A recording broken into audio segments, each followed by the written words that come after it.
Você já imaginou viver uma experiência surreal de maneira inesperada? Bom, esse homem aí passou por uma das coisas mais malucas que poderiam acontecer com qualquer ser humano, mas muitos não acreditam na sua história. Hoje iremos falar sobre o caso de abdução de Juscelino Matos, mas antes da gente começar, já deixa o seu like, não se inscreva de se esquecer, ativa o sininho também e vem comigo, porque eu sou o Thiago Tadeu e sejam bem-vindos ao Mundo Inverso. A vida comum em Maringá.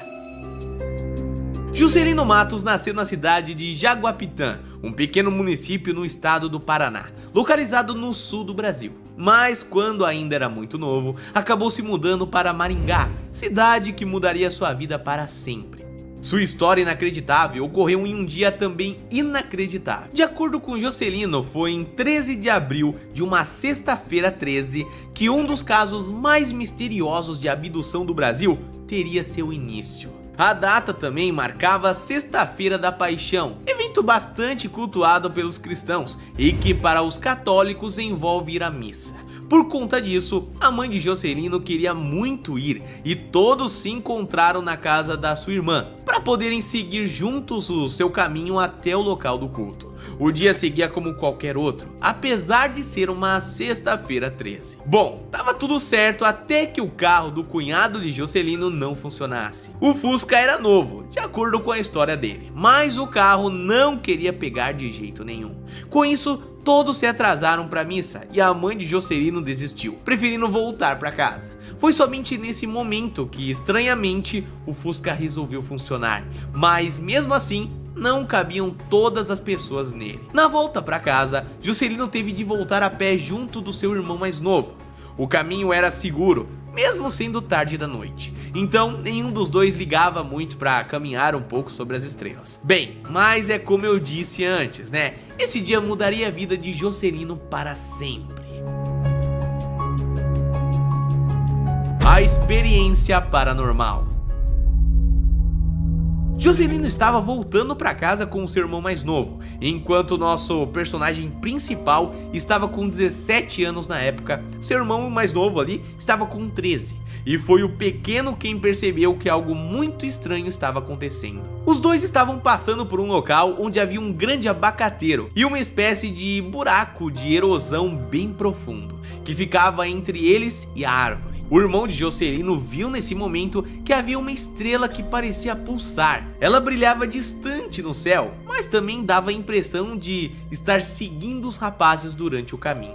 Foi quando notaram isso que tudo aconteceu. De alguma forma, eles foram atraídos para a árvore com uma espécie de levitação, que os fez passar pelo buraco de mais de 3 metros de profundidade. Na sequência, ambos caíram no chão, próximo ao abacateiro, e apagaram em um sono profundo recheado de escuridão. O evento aconteceu por volta das 22 horas e Juscelino acordou apenas por volta das 4h30 da manhã. Tudo parecia muito estranho, mas esse era apenas o começo de uma longa história. Juscelino e seu irmão correram para casa, onde todos estavam preocupados, e lá eles contaram o que havia acontecido. Quando olharam para o céu novamente, eles viram que a misteriosa estrela ainda estava lá. A nova percepção sobre o objeto misterioso não identificado acabou levando a outros momentos de terror. Os dois irmãos voltaram a cair no chão e a mãe deles se desesperou com o ocorrido. Sabe-se lá como ela conseguiu levar os dois para dentro de casa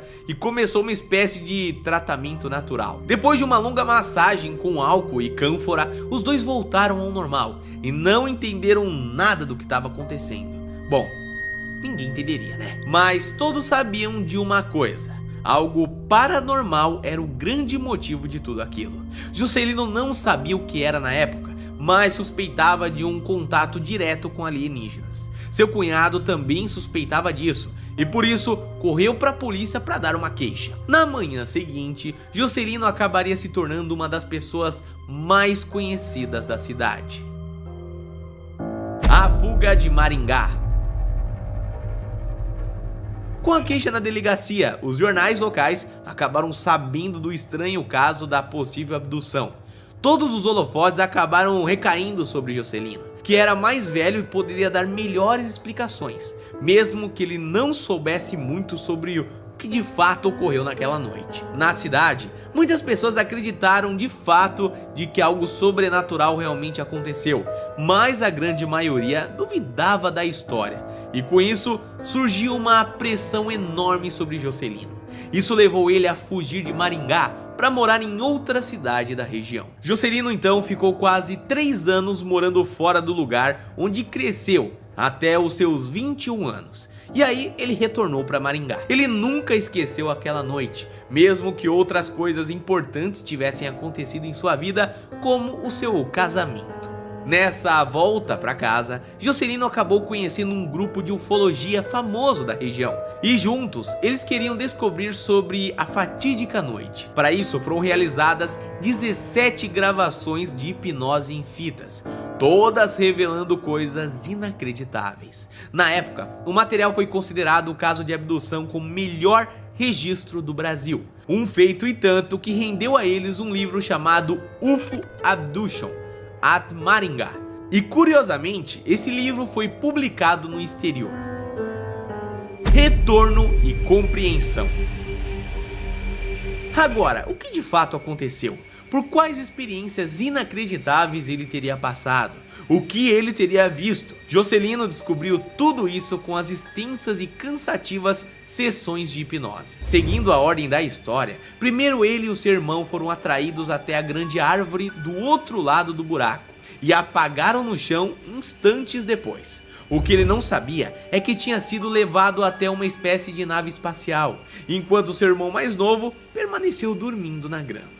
Foi nesse instante que o universo se abriu para ele. Jocelino visitou diversas áreas na nave, desde os setores administrativos até salas médicas que mais pareciam ter saído de algum filme de ficção científica. Lá ele pôde ver diversas telas com as imagens do planeta Terra, isso em televisões que pareciam muito mais avançados do que os que existiam na época. Ah, e vale ressaltar, família, que a história se passou na década de 70, ou seja, no passado, né? Quanto aos seres misteriosos que haviam raptado Jocelino, esses não pareciam ser muito diferentes dos seres humanos, possuíam a mesma aparência com apenas 2 exceções. A primeira é que eram todos de uma estatura média bem alta, entre mais ou menos 1,80 m a 2 metros. Mas a coisa mais diferente é que todos eles tinham 6 dedos nas mãos. Essa era a coisa que mais fazia Jocelino estranhar. Mas fora isso, poderiam ser considerados apenas humanos comuns, que vinham de outro planeta. Na nave, Jocelino passou por uma série de experiências, desde coleta de sangue até corte de alguns fios de cabelo. Os seres misteriosos queriam saber mais sobre os humanos, já que viviam constantemente visitando o nosso planeta para mais observações. Segundo Jocelino, a intenção deles era voltar algum dia e pousar em um aeroporto sendo visto como iguais, sem que nós achássemos que eles queriam invadir ou algo parecido. Esse, no entanto, seria um trabalho árduo. Agora, de todas as experiências, a que mais surpreendeu foi o fato de que Jocelino teve uma filha com uma das alienígenas. Ele copulou com uma cientista chamada Doutora Zentra, e juntos tiveram uma híbrida, que passou a viver em um planeta conhecido como Tarton. E como ele sabia disso tudo? Bom, aparentemente as sessões de hipnose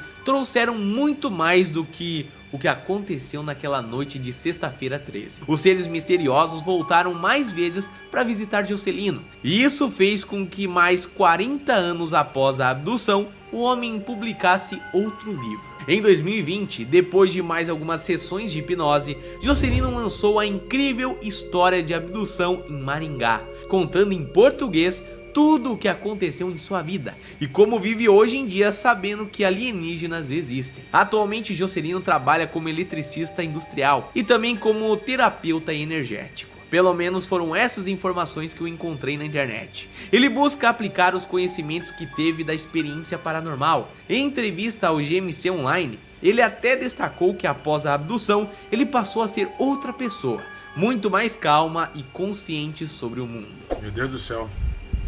Como é impressionante, cara. É, família, eu sei que esse assunto divide muitas opiniões e eu quero saber a sua. Você acredita que alienígenas existem? Deixa aqui nos comentários. A gente se vê no próximo vídeo. Um abraço, fica bem e até a próxima.